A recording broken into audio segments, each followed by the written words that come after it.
In this episode, we sit down with Jerry Allen, a 32-year fire protection industry expert and current CEO and president of Keep It Simple Consulting. During our conversation, we hit on a few things. One, the highlights around Jerry's career, his progression through fire protection from a designer all the way to CEO of large fire protection operating companies. We also talk about leadership and then transitions through our careers, how opportunities are created and how they were very influential and impactful to where we are today. And Jerry also talks about his concept around doers to business leaders and what the transition's like and the things that organizations need to do to help people through those processes. And then finally, the importance of culture and people development in our organizations today. I hope that you walk away from our conversation with at least one or two things that you're able to apply in either your personal life or your professional life. And with that, let's get started. I welcome you to this episode of the TMG Fireside Chat. Hello, and welcome to the Fireside Chat with John Mackey. Today, I am fortunate enough to be sitting down with a good friend of mine, Mr. Jerry Allen. Lifelong fire protection industry professional. That makes me sound old. You and I both, brother. Just like other conversations that we've done on the chat, Jerry and I want to share perspectives about leadership and transitions that we go through in our career as other opportunities are put in front of us. And I thought that Jerry's experience, Jerry's background, and some of the stories he has are worthwhile to share, and hopefully our listeners/viewers find it useful as well. Sounds great. All right, very good.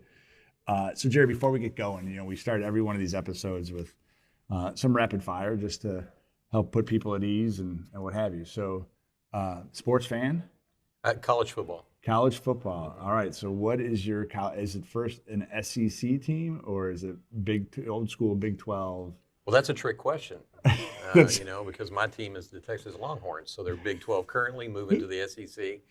We're excited for this year. It's been tough to be a fan for a while, yeah. But you got to stay positive. I hear you. And what's the over under on when we're going to see Arch Manning on the field this year? I don't think you're going to see him on the field. I don't think so. You think that your quarterback's going to stay healthy? And well, I think you got Malik there, and of course you've got their QB1. So I think I think he'll be redshirted this year. Okay.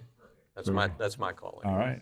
Well, I think Sarkisian is somewhat of the quarterback whisperer, right? I mean, he had a couple of good runs at Alabama with some of those guys, and he's in good hands, or at least the quarterback Arch is in good hands with regard to his career. So absolutely, it'll be interesting to watch. Very good. It's going to be fun.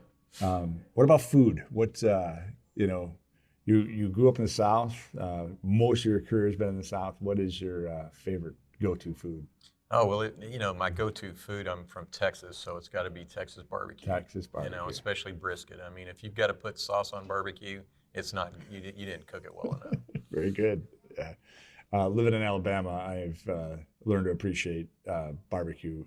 Alabama brisket is not as good as Texas brisket, and being here for the week, I've eaten enough brisket the last couple of days to last me for a while. Yeah, now the pulled pork in Alabama is fantastic. Exactly. But then you got to put barbecue sauce on it. Yeah, you got to put sauce on it. Exactly. All right, what about your hometown? Where'd you grow up? I grew up in Amarillo, Texas, in the Panhandle. It was a great place to grow up, but I won't live there again. No offense to anybody from Amarillo, but it was very formative in your life and who you are today. Time to move on. Very good, very good. And then if we were to go back to your high school, and your classmates in your yearbook would have voted you most likely to learn things the hard way. The school of hard knocks, huh? It is, yes. And I have not disappointed. Yep. Very good. I'm not sure if I've ever seen that in a yearbook yet, but maybe they get some traction. Well, that's what they'd say. Coming off of this one. Very good. So before we kind of dive into things, just can you give us a brief snippet about how you ended up in fire protection and where you are today? Yeah, so I was in the military after high school. I was an 82nd Airborne paratrooper. My little claim to fame is I had a combat jump into Panama. Mm-hmm. And thank goodness that was the only combat experience I had. It lasted 2 weeks. And then I got out shortly after that in 1990 and needed a job. And I had taken board drafting classes in high school. Mm-hmm.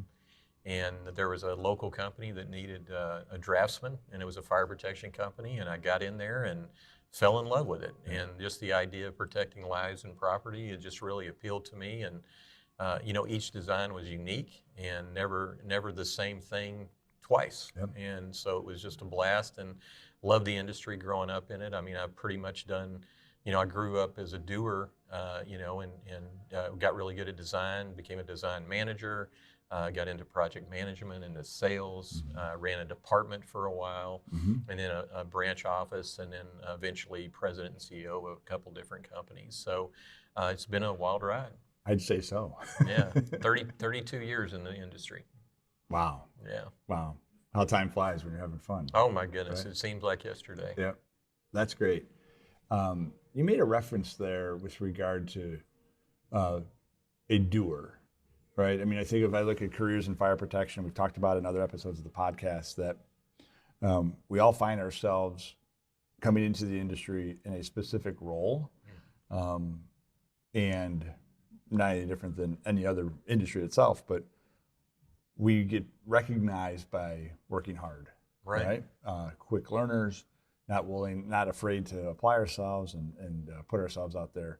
And we get that recognition promotes us from one role to the next. In your case, you said designer to design manager to project manager to sales. Right.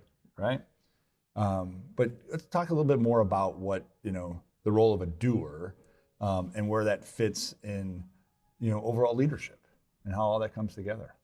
Well, I think, where I'm at in my career right now, I'm really passionate about trying to help people learn from my mistakes. So I had to learn everything the hard way because I have to mess things up before I learn them. And so I've got a lot of stories on how not to do things, but I also have stories on how to do things. And one thing that I realize in our industry is, we don't have a lot of college-educated people that come into our industry, and there are some, and I'm not saying there's not, but the majority of people grew up in the business, whether it was from the field side or whether it was design side, and whether and they were a really good designer, or they were a really good technician, or maybe they were a really good salesperson, and I've even seen really good admin get promoted, and so there's a lot of different pathways to get promoted, but once you get promoted, a lot of businesses fall short as far as laying out, they talk about the job description and they say this is what your role is going to be, but they don't really let them know what the expectation is. Right. And then they also don't paint a picture for what success looks like. Right.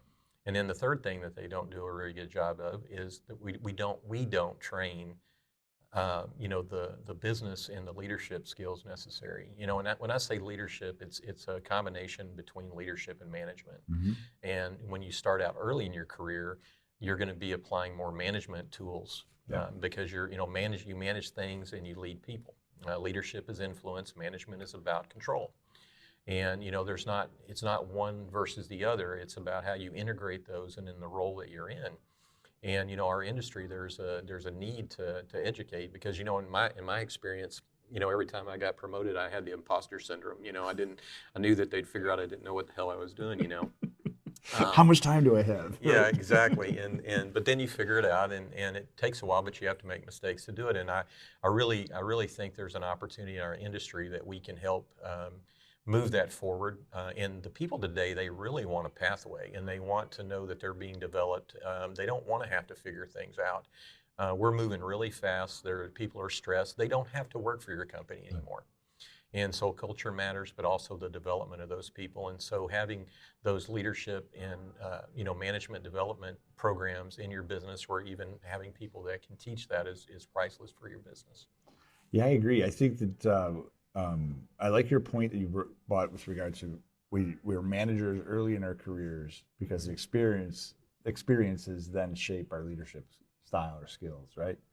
Right, and to be able to lead people are different than managing processes or people, right? And so I think it's interesting to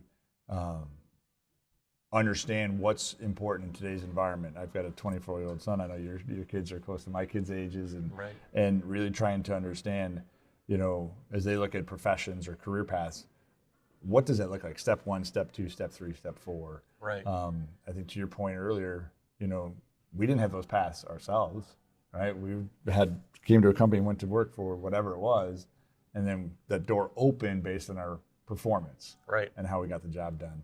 And this generation coming up has a different expectation. And I think workplaces have to shift and get ready for that. Well, and the pace of play in our business is so fast that, you've got to get the folks ramped up quickly. There's not a lot of time to make the mistakes and learn from them, even though mistakes are really where you learn, but as fast as we're moving and the expectations are a lot higher for success, it's not like it was back when we were board draftsmen or things were a lot slower pace, when you were threading 8-inch pipe, it's a little different animal. Yeah. And going back to what you said with regard to management earlier on, I do believe that leadership plays a role even early on, but it's more on a personal level. You lead yourself, and I think it's how you show up each day, because you're influencing people by your attitude and what you bring. Yeah. And then as you maybe become leading another person or a team, then you start needing to apply some of the leadership functions, but you also have more management functions early on. An example of that would be a foreman on a job site. Yeah. They're managing the labor, they're managing the equipment that they need and the material that they need and the productivity that they need, but they also have to motivate and inspire the team out there. Yeah. So. One of the things that we talked about in a previous episode of the podcast was the role of mentorship. I wrote a blog about a relationship I had with Dennis Kennedy, former mentor of mine in fire protection, one of the early leaders I worked with. Where does mentorship fit with regard to helping people through this doer to business leader type path? Well, in my career, and I can speak to that, I've had many mentors throughout my career and still in contact with the majority of them, and they were priceless in my development. And what it is mentorship's fantastic because it's usually somebody that's outside of your leadership chain, or it should be. In your leadership chain, typically you're going to be coached, but a mentor is somebody that really has no skin in the game, but they're invested in you. Yeah. And so they're going to spend time, but they also hold you accountable. So, if I'm mentoring someone personally and I recommend that they read a book because I feel like it's going to be important to them and they choose not to, then maybe I don't need to mentor that individual. Right. Because at the end of the day, we own our development. And having a mentor is a great resource because you're going to learn from their experience and they'll ask you a lot of questions and help you figure out your path. Yeah, I think it's one of the things we talked about in the mentoring podcast was about not only one-way top-down mentorship, with regard to an older generation mentoring an up-and-coming generation, but even the opportunity to kind of flip that a little bit, especially when you look at today's workforce. Right? That younger generation has different expectations. Absolutely. And so are the opportunities for that younger generation to create a two-way mentoring relationship with an executive with regard to company policies or how the work's getting done or how we deploy technology, right? And so being able to if I'm the younger generation, kind of influence that path I have going forward, and taking ownership with how are we going to work together. Yeah, and that brings up a really good point. So somebody asked me one time what I would claim is the secret sauce to my success, going from a design trainee all the way up to president CEO. And really it came down to me being a gap filler. Mm-hmm. And when I saw a gap in the business that I could fill, I went ahead and filled it. And it seemed like titles came after that. Yeah. And so I think to your point, I think that a lot of people need to understand that there are pathways and that you need to step into those gaps and you need to fill them. And then you're illuminated in a way. Yeah. And it helps you. But I like the point, that you talked about having that two-way street. And I had a gentleman when I ran Delta Fire, Aaron Dickens, and I think you know him. Yeah. I heard he's smarter than me. I mean, hands down, the dude's brilliant, but the thing is that you bring people around smarter than you, and if you admit that you don't know everything, you can learn from the folks that you lead. Yeah. And folks that are outside of your business, and it really enhances your overall operation and yourself as a leader. I think there's a theory. I think maybe Steve Jobs or somebody else, but it's hiring for aptitude versus hiring for attitude. Right. Right. And just having a blend across your team. But again, it's there's going to be, very technical, very specific people you need for certain roles, but then you just need the right attitude or someone who's got that right brain, different brain set with regard to how they think, left brain, right brain, compared to the rest of the team, that makes the collective unit stronger, better. Yeah, well, I'll tell you right now, if I heard of all Jerry Allens, we would be in trouble. I could say the same about all John Mackeys. Yeah, so it's and I've always and I've heard the same thing, but I looked at it as you hire based on will, not skill. Yeah. Because we can teach the skills, but Absolutely. do they have the will and do they have the attitude to be a good team player? Yeah. Very good. All right, so as we kind of wrap things up a little bit, I always wrap this, podcast with this one question. If you have an opportunity to work with one person who you really looked up to, helped you grow into the leader you are today, or had the most fun working with, who would that be? Well, that's an interesting question, and I would have to say it's somebody that I've never worked with, but it's somebody that influenced me. When I was going through my leadership journey back in the 90s and realized that I wasn't a very good one, I started really researching, and I found this gentleman named John Maxwell. Okay, yeah. And John Maxwell is a brilliant teacher and author and so on and so forth. Now, a lot of his stuff is it's like milk, it's very easy to take and you can understand it. It relates to pretty much anyone. And I just loved his style in all the books that I read. And I've been to a few of his speaking engagements and things like that. And if I ever had the opportunity to work with him and his team, I would jump on it. Yeah. That's great. Yeah, I've read a few of Maxwell's books. None of the titles don't come to mind, but again, very influential writer, and really drives home some really key points. It does. That's great. Well, Jerry, thank you. Really appreciate you, taking the time out of this busy NFSA conference, and we are tucked away from everybody, so hopefully you didn't see any distractions. But really, thank you for taking the time. Listeners, if you have the chance, please. Encourage you to reach out to Jerry. We'll have all of his contact details both on the screen as well as the meeting notes. And you can continue the conversation with Jerry. We'll wrap up there. Thank you. Everyone have a great day. Thank you. Bye now. Hey guys, thank you for listening and going on this journey with us.